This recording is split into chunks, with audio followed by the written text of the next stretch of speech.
Thank you, Mr. Secretary General, Your Excellencies, ladies and gentlemen, and distinguished guests. I am honored to be here today.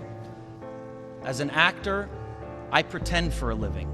I play fictitious characters, often solving fictitious problems. I believe that mankind has looked at climate change in that same way, as if it were a fiction, as if pretending that climate change wasn't real would somehow make it go away. But I think we all know better than that now. Every week we're seeing new and undeniable climate events, evidence that accelerated climate change is here right now. Droughts are intensifying, our oceans are acidifying, with methane plumes rising up from the ocean floor. We are seeing extreme weather events and the West Antarctic and Greenland ice sheets melting at unprecedented rates, decades ahead of scientific projections. None of this is rhetoric, and none of it is hysteria. It is fact.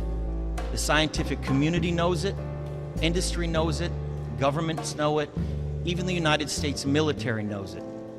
The chief of the U.S. Navy's Pacific Command, Admiral Samuel Locklear, recently said that climate change is our single greatest security threat. My friends, this body, perhaps more than any other gathering in human history, now faces this difficult but achievable task. You can make history, or you will be vilified by it. To be clear, this is not about just telling people to change their light bulbs or to buy a hybrid car. This disaster has grown beyond the choices that individuals make. This is now about our industries and our governments around the world taking decisive, large-scale action. Now must be our moment for action.